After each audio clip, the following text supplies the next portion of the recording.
Welcome to the launch of Holy Echoes, a new podcast from the Center for Interfaith Relations, where I revisit prophets of past Festival of Faiths with a spiritual leader of today to listen for echoes of revelation, enduring guidance, and visionary hope.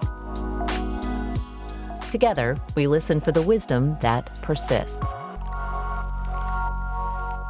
In this first episode, we listen back to physician and former United States Surgeon General Dr. Vivek Murthy, who spoke at the Festival of Faiths in April of 2019.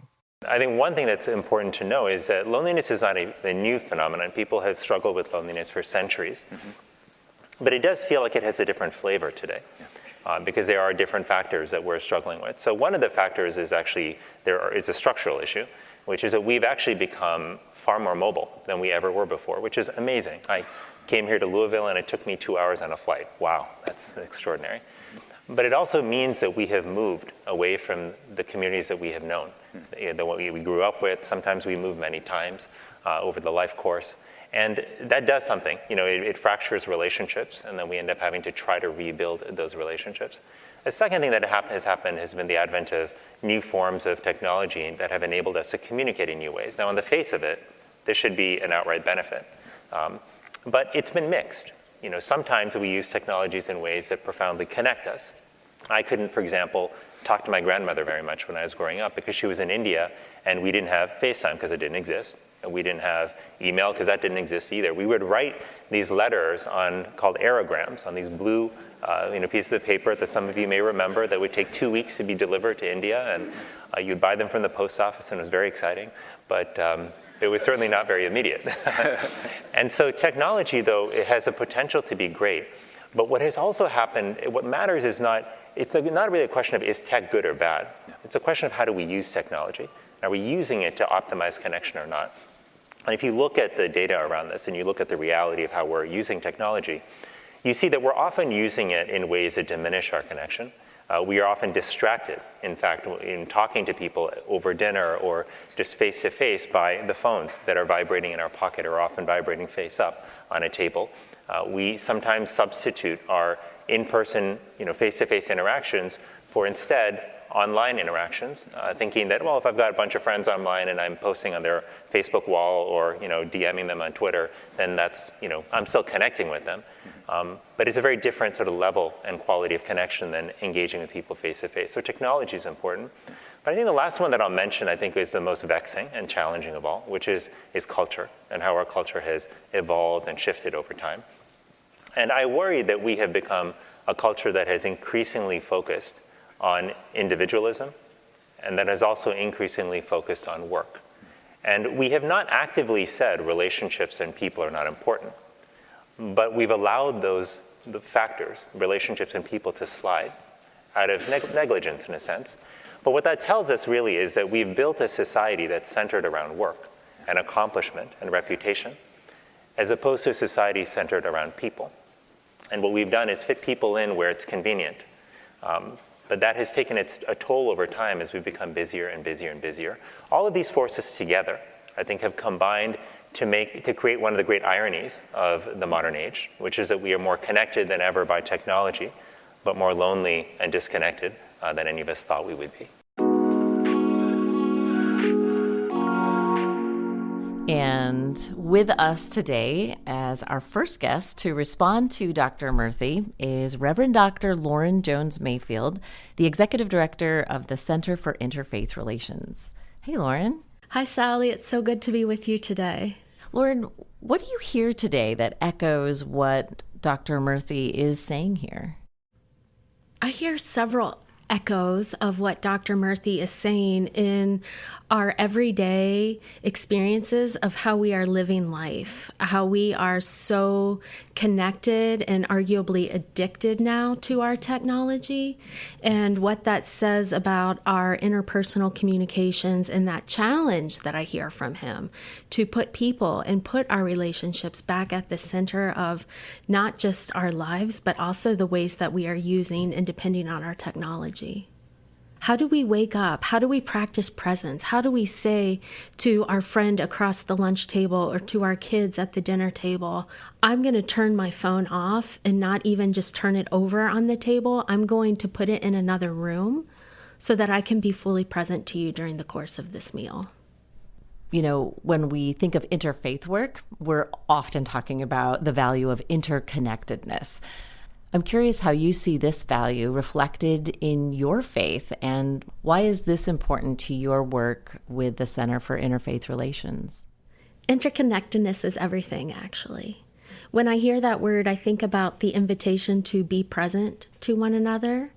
I think about the opportunity to respond to one another in ways that are reflective of the African proverb Ubuntu that says, I am because we are. It is this belief in the universal, and it is a belief in that sharing ourselves is what connects us all. It's a direct response and diversification and leaning away from the individualism of our culture today and leaning into the community and the embodiment of who we are together. I also am thinking about at the end of my yoga classes, when I put my hands at heart center and I bow to the instructor and the instructor bows to the class and says, Namaste, I bow to you. My soul in me sees your soul in you. And we are more complete because of that togetherness, because of that seeing, because of our interconnectedness. Interconnectedness in interfaith work is so important because so often when we are visiting houses of worship or sacred sites that are not from our own tradition, it can be quite intimidating. What if I say the wrong word at the wrong time? What if I speak when it's not my turn to speak? What if I am unsure of when I sit or when I stand or when I have an individual voice or when I am part of the community? And this is intrinsic, I think, to all the world religions, is this notion of grace and this notion of forgiveness and this notion of joy and laughter, so that when there are mistakes made, they're not in isolation and they're not opportunities to accuse one another of getting it wrong or not having it all figured out, but rather it is an opportunity to lean in and to laugh if it's appropriate to laugh, and to weep when it is appropriate to weep, and to share space together and to continue learning from one another through wonder and curiosity. Now let's go back and listen to another excerpt from Dr. Murthy. And so when this doctor came by, we were just thanking him profusely. We said, thank you so much for being there and for helping us get our little girl cared for in the way that she needed. And after my thank, I was completely inarticulate. I was just, couldn't say anything but thank you, thank you, thank you. And I was like, had tears, I was like blubbering, I was just a mess. And he finally just stopped me and put his hand on my shoulder and he said, Vivek, he said, there's no need to thank me. He said, Vivek, you're one of us.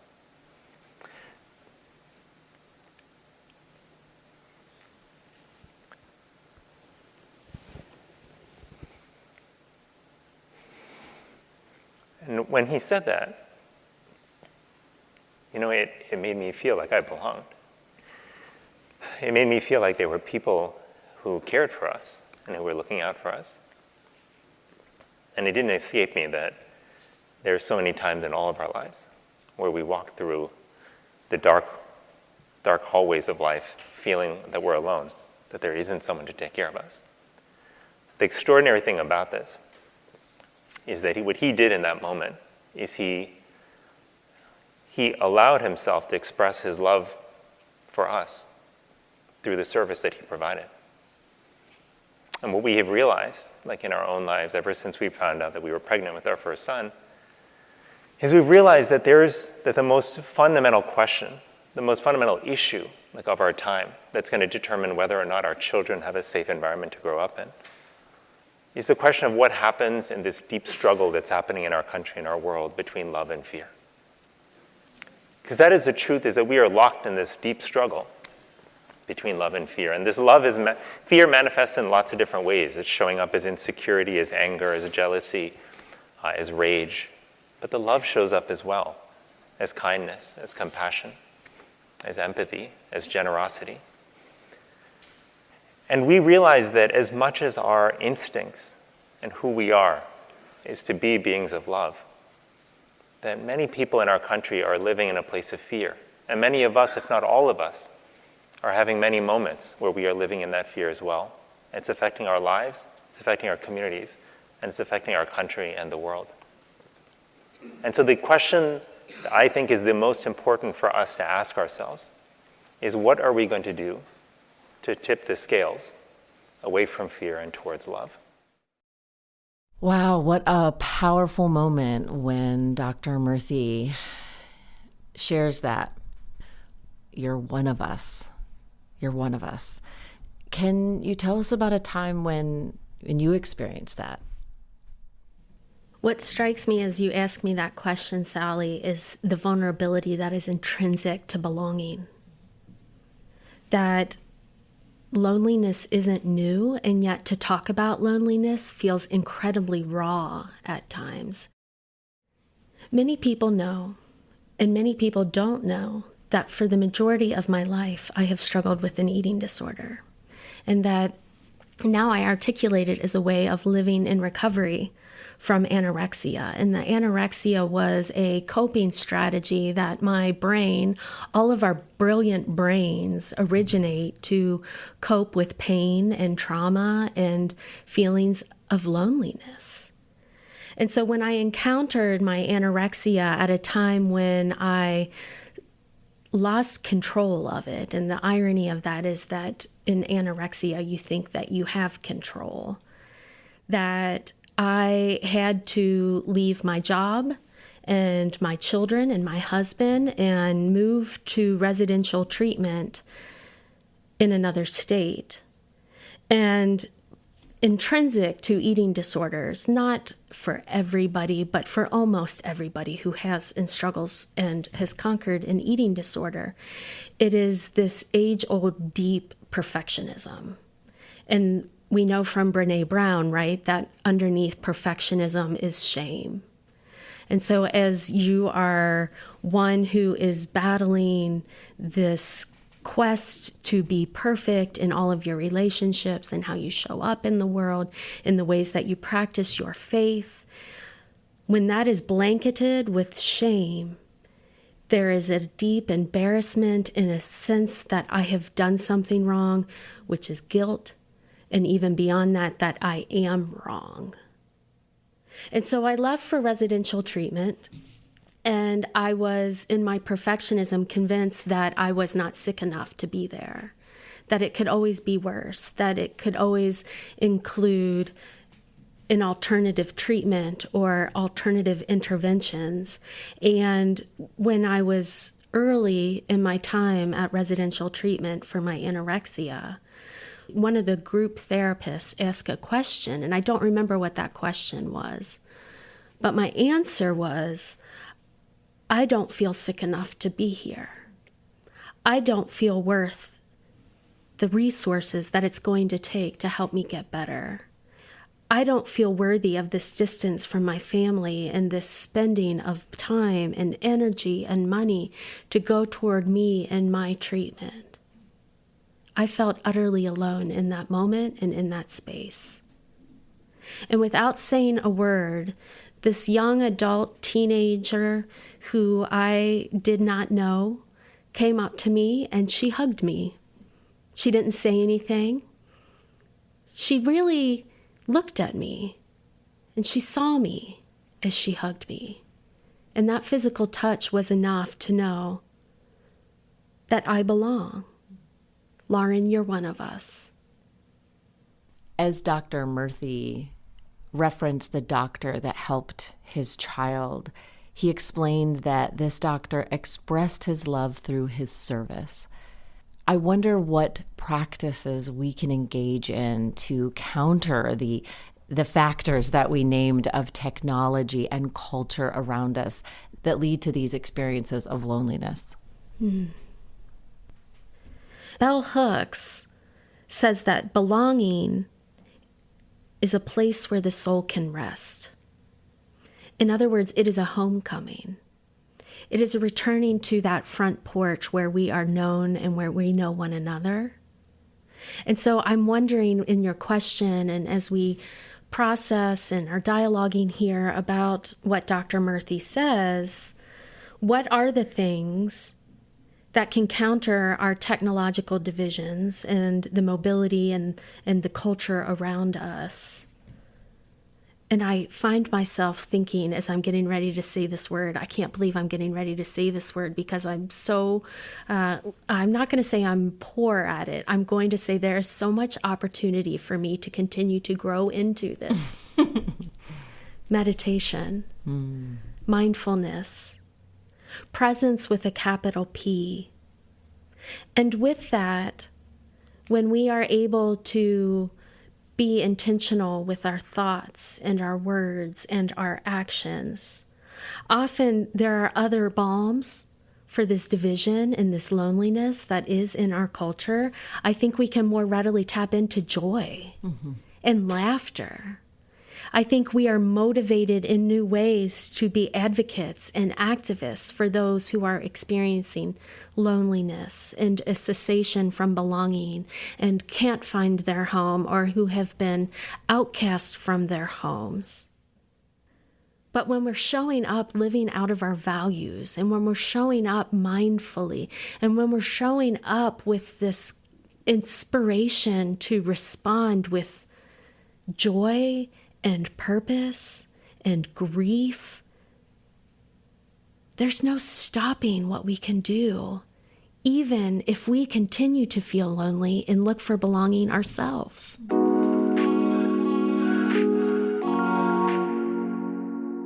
Finally, Dr. Murthy closes by naming the deep struggle between love and fear. What can we do to tip the scales away from fear and towards love? At first, I wanted to push back on Dr. Murthy for this. I wanted to say that fear and love are not mutually exclusive. I wanted to say that I can be both loving and fearful at the same time. And I believe that. And I believe that that harkens to one of my personal values, which is courage. But when I paused and when I listened again to his idea of fear and love, it came across more as an orientation. We can orient ourselves toward fear, or we can orient ourselves toward love. If we're living in an orientation of love, even when the dark night of the soul still happens, because it will, even when Dr. Murthy refers to those dark hallways that we all have to walk, even in the orientation to love, there is still fear, but we are positioning ourselves toward curiosity and wonder and courage. Valerie Kaur is one of the prophets of our day and age that is speaking truth in so many ways through courage and action and love. And she says when we are discussing issues with those who feel like opponents or with those who have vastly differing viewpoints and approaches to responding to our disagreements, in listening, we don't grant their argument as legitimate. In listening to someone, we're not saying you are right and I'm wrong. In truly listening to someone, which I believe is the orientation to the house of love, we're granting their humanity and our own. We're preserving dignity. We're not agreeing. We're not even agreeing to disagree. We're saying, I am because we are. Even in the midst of conflict and war and hate and an orientation that gets us stuck in the house of fear. I love how you helped us ask such important questions that I think we'll walk away with today. How do we accept the invitation to be fully present to one another today? I want to thank our guest, Reverend Dr. Lauren Jones Mayfield, for sitting down and sharing her reflections and wisdom with us. Thanks also to Rip Reinhardt and his audio engineering skills, and to the team at the Center for Interfaith Relations for their multiple levels of support in this project. I'm Sally Evans, and I hope you'll join us for the Festival of Faiths, November 12th through 15th, with the theme of sacred belonging.